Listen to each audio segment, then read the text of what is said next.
Halo semuanya, selamat datang di video pembelajaran akuntansi.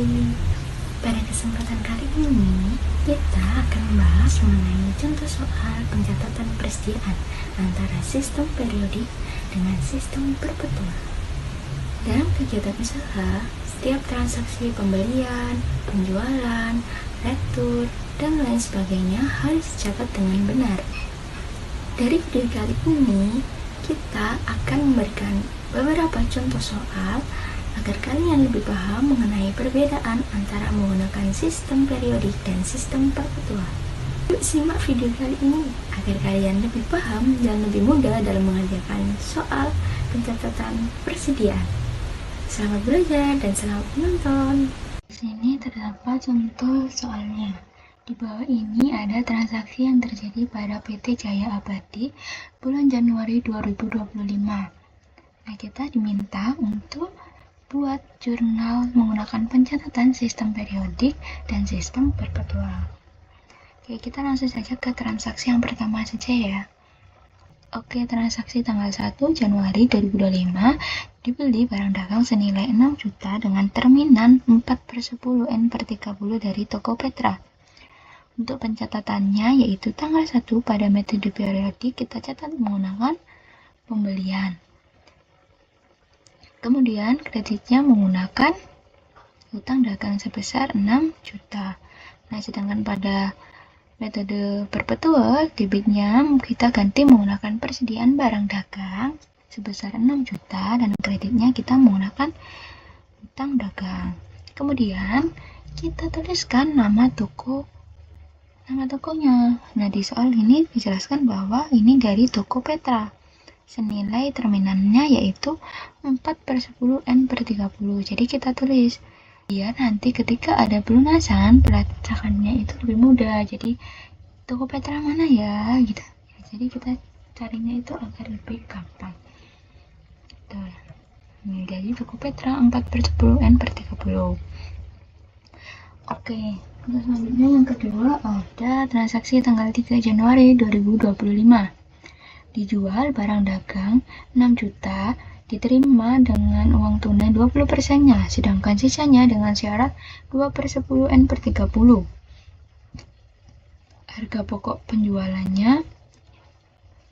Harga pokok yang dijual yaitu 4 juta. Penjualan ini dilakukan kepada toko Nanda.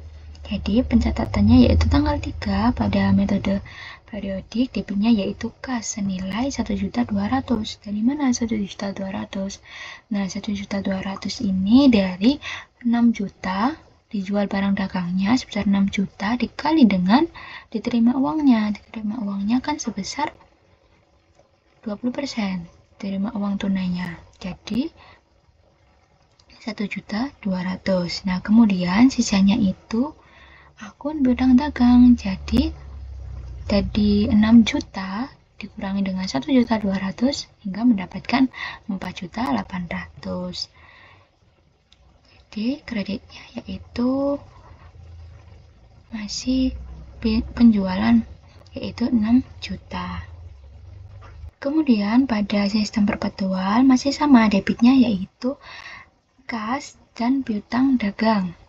Kemudian penjualannya juga sama, yaitu senilai 6 juta. Hanya saja kita tambahkan dengan jurnal penambahan HPP di debit dan persediaan dagangnya berkurang di kredit senilai 4 juta. 4 juta dari mana? Dari itu harga pokok yang dijual senilai 4 juta. Lalu kita jangan lupa menuliskan nama tokonya, itu toko Nanda dengan termin 2/10 N/30. Selanjutnya yaitu transaksi tanggal 4 Januari 2025. Dikeluarkan nota debit untuk barang yang dikembalikan sebagai atas pembelian tanggal 1 Januari yang lalu senilai dengan 1.500.000. Oke, nah ini kan nota debit ya, jadi kan retur pembelian. Jadi barang yang sudah kita beli itu dikembalikan, berarti kan barangnya jadi berkurang. Tuh. Nah, jadi pencatatannya yaitu tanggal 4 pada sistem periodiknya, debitnya yaitu utang dagang kan, dengan senilai 1.500.000. Kemudian kreditnya retur pembelian karena kan dia mengembalikan barangnya. Itu retur pembelian senilai 1.500.000. Nah, kenapa kok bisa pakai utang dagang?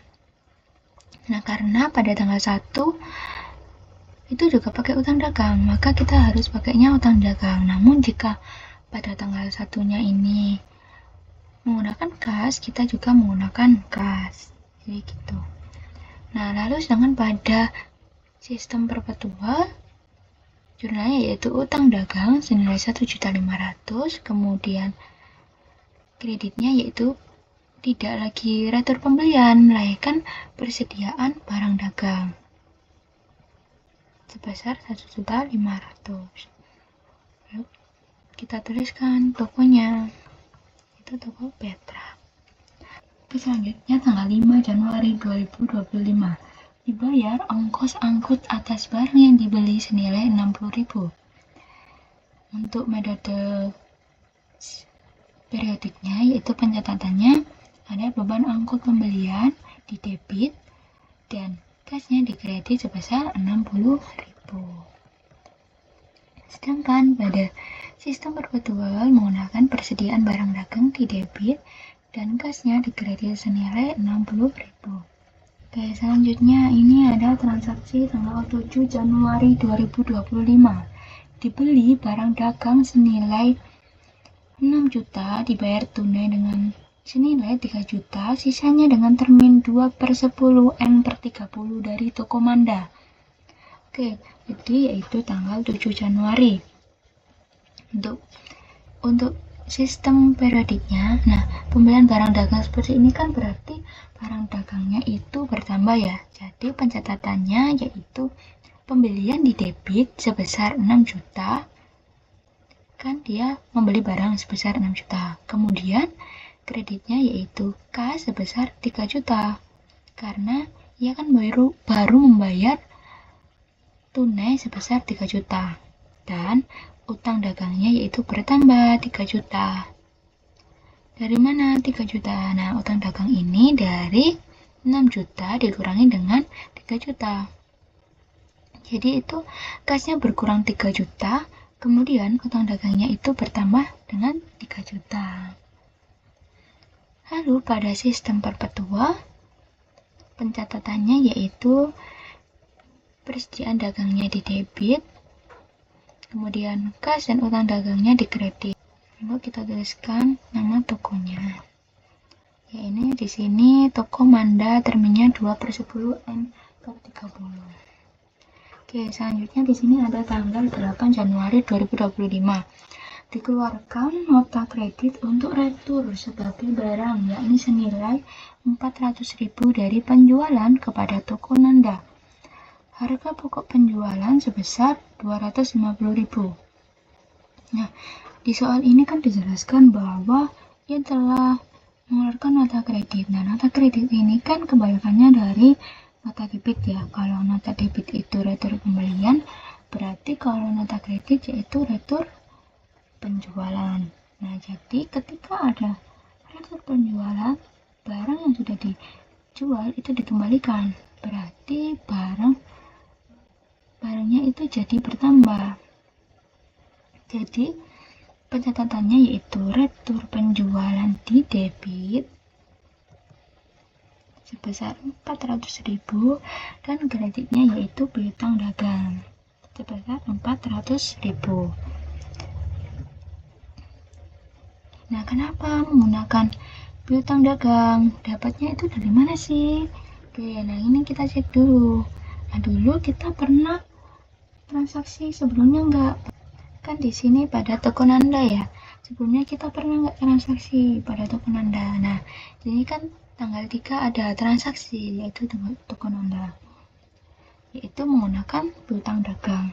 Nah, walaupun di sini menggunakan kas, tapi di sini kan ada piutang dagang. Jadi piutang dagangnya aja yang kita kurangi. Maka seperti ini, yaitu retur penjualan di debit, kemudian piutang dagangnya di kredit. Jadi pada sistem periodik dan perpetualnya sama. yaitu retur penjual di debit, piutang dagangnya di kredit.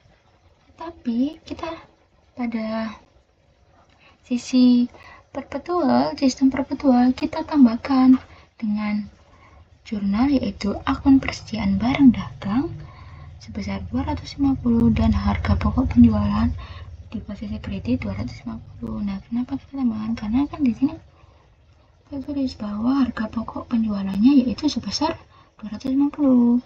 Jadi kita perlu membuatkan jurnal seperti ini. Nah, kita tulis tokonya itu toko Nanda. Oke, selanjutnya pada tanggal 10. Yaitu dijual lagi barang dagang kepada toko Vina seharga 8 juta dengan termin 2/10 N/30 dengan harga pokok penjualan sebesar 4.500.000. Jadi tanggal 10 pencatatannya untuk pencatatan sistem periodiknya yaitu kan di sini harga pokok ini tidak berpengaruh ya.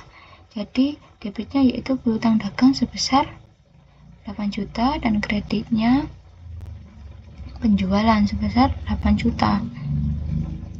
Kemudian pada sistem perpetualnya yaitu masih sama.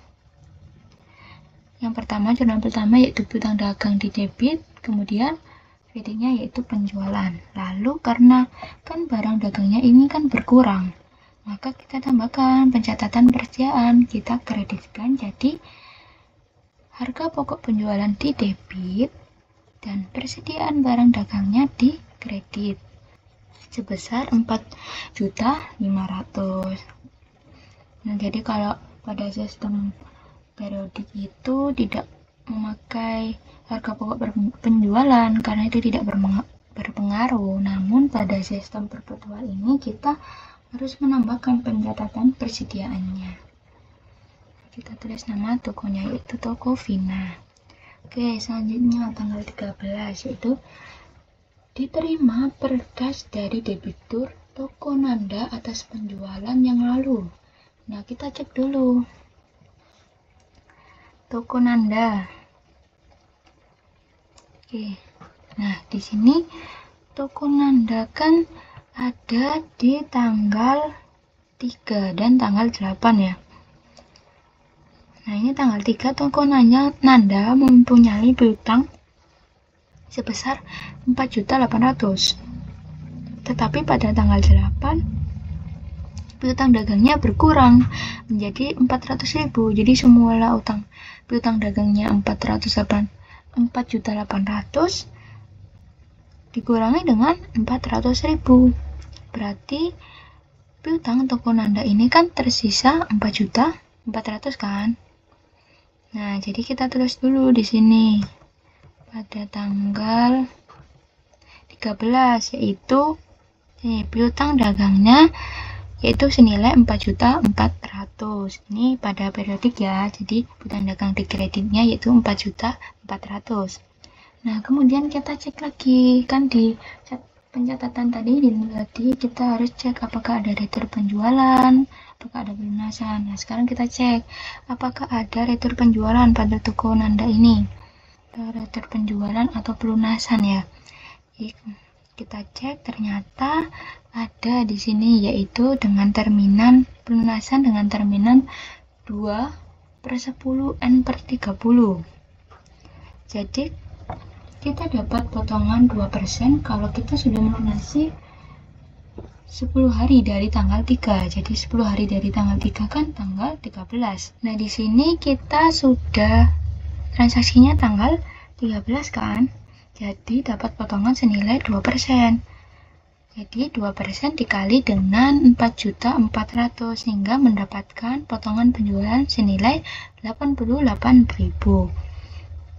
Jadi piutang penjualannya di sisi debit mendapatkan 88.000. Berarti kas yang diperoleh perusahaan yaitu senilai 4.312.000 di sisi debit.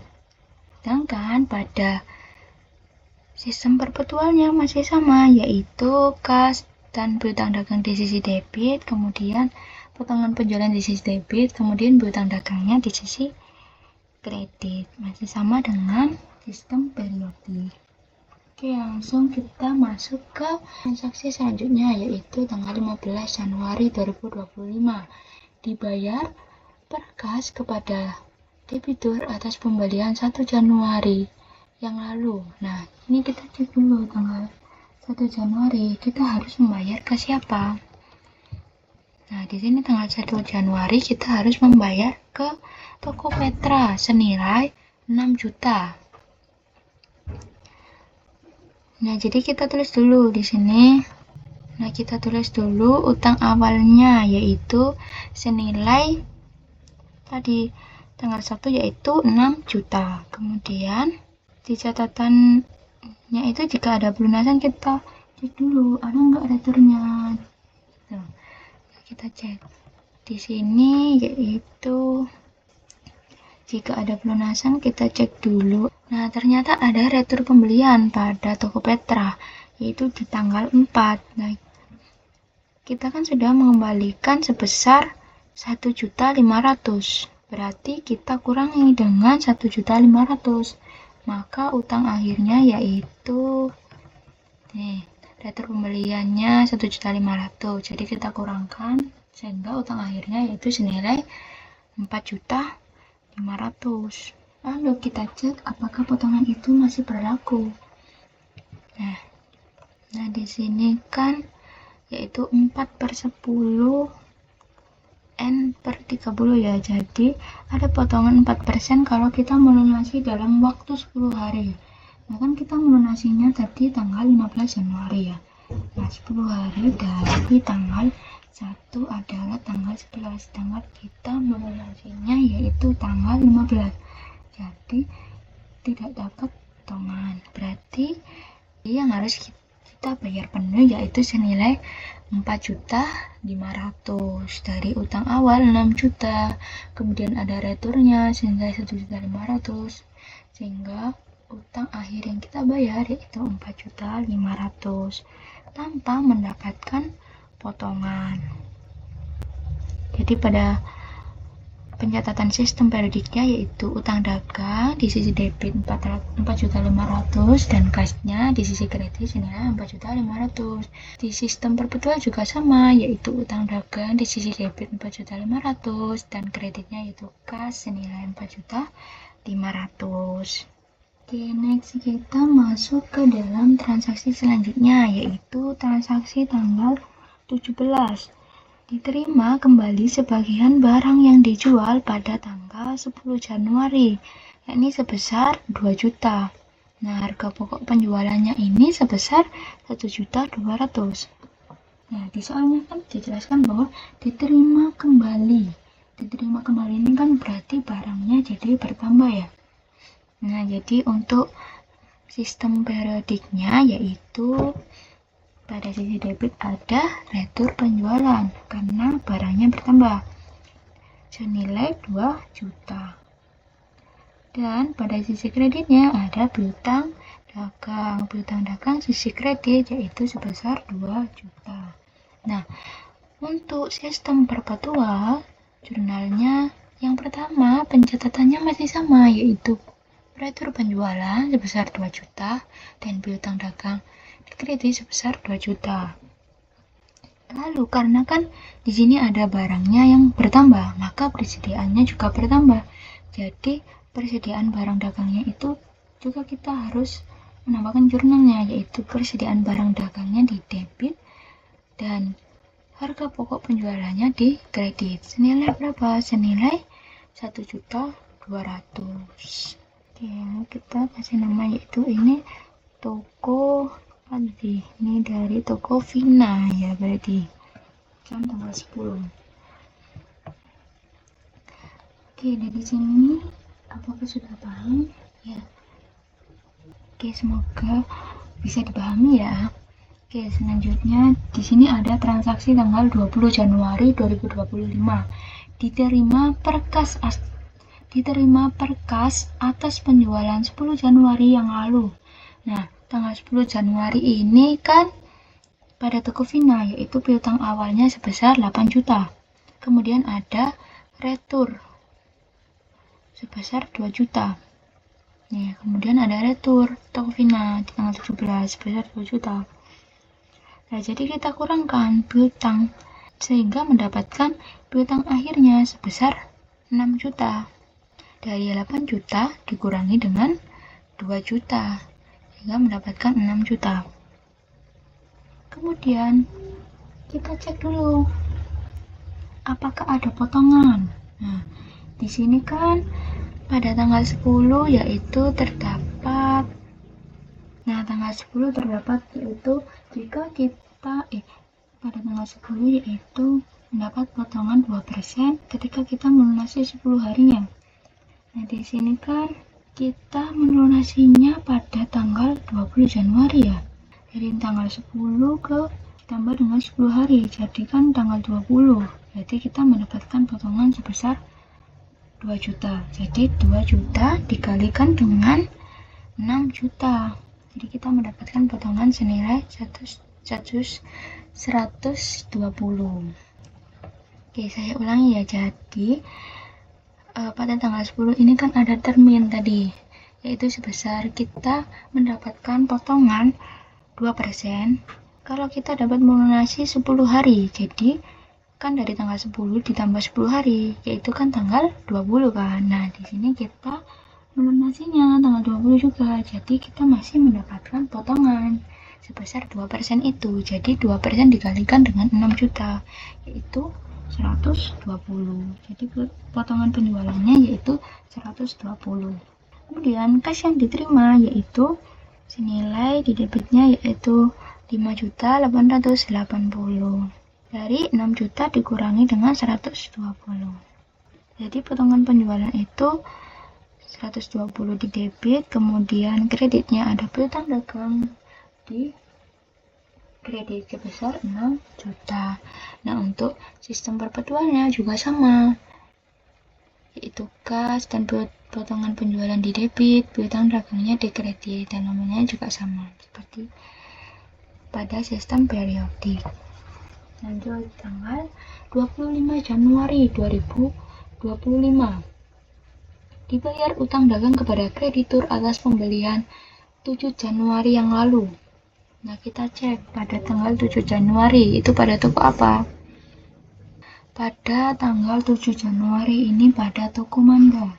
Nah, di sini kita punya utang pada toko Manda, lalu kita cek apakah ada returnya tidak. Nah, tidak, berarti utang ini pada toko Manda tanggal 7 Januari ya. Nah, jadi kita cek apakah di sini ada returnya. Nah, ternyata tidak ada returnya. Berarti kita utang pada toko Manda ini hanya utang. Jadi kita harus melunasinya. Nah, apakah potongannya ini masih berlaku? Nah, ini kan toko Manda yaitu mendapatkan 2% ketika melunasi 10 hari ya. Ini kan tanggal 7 ya. 7 ditambah 10 itu tanggal 17. Nah, kan kita melunasinya di tanggal 25 Januari. Jadi kita tidak dapat potongan. Jadi pencatatannya yaitu utang dagang di debit senilai 3 juta dan kas di kredit senilai 3 juta. Kemudian sistem perpetualan juga sama. Utang dagang di debit 3 juta, kasnya di kredit sebesar 3 juta. Nah, 3 juta dari mana? Nah, di sini kan tanggal 7 kita punya utang sebesar 3 juta. Jadi kita harus melunasinya, kan di transaksi itu dibayar utang pada pembelian tanggal 7. Nah, ini utangnya sebesar 3 juta. Jadi 3 jutanya dari tanggal 7. Nah, selanjutnya yang terakhir pada tanggal 29 Januari dijual barang dagang secara tunai sebesar 5 juta dengan harga pokok penjualan sebesar 4.200.000. Nah, jadi pada sistem periodiknya kita catat yaitu kas di debit sebesar 5 juta karena kan ini dijual barang secara tunai, jadi menggunakan kasnya di debit senilai 5 juta dan penjualan di kredit senilai 5 juta. Sedangkan ini kan di periodik ya, yaitu kas di debit sebesar 5 juta dan kreditnya penjualan sebesar 5 juta. Nah, sedangkan pada sistem perpetual pencatatannya yang pertama masih sama, yaitu kas di debit dan penjualan di kredit. Kemudian kita juga membuat jurnal harga pokok penjualan, karena kan ini menjual barang dagang. Jadi kan barang dagangnya berkurang, maka persediaannya harus kita kreditkan. Jadi harga pokok penjualannya di debit senilai 4.200.000, kemudian persediaan barang dagangnya senilai 4.200.000 di kredit. Saya ulang ya, kenapa menambahkan harga pokok penjualan dan persediaan barang dagang lagi? Nah, di sini kan transaksinya yaitu menjual barang dagang secara tunai kan, jadi barang dagangnya itu berkurang, maka persediaannya kan juga berkurang ya, jadi kita kreditkan. Jadi kita menambahkan pencatatannya, yaitu harga pokok penjualannya di debit senilai 4.200.000 dan persediaan barang dagangnya di kredit senilai 4.200.000. Oke, nah dari sini penjelasan mengenai pencatatan persediaan barang dagang menggunakan sistem periodik dan sistem perpetual beserta contoh pencatatan jurnalnya. Nah, sekian penjelasan yang dapat saya sampaikan. Apabila terdapat kesalahan atau kekurangan dalam penyampaian materi ini, saya mohon maaf. Terima kasih semuanya.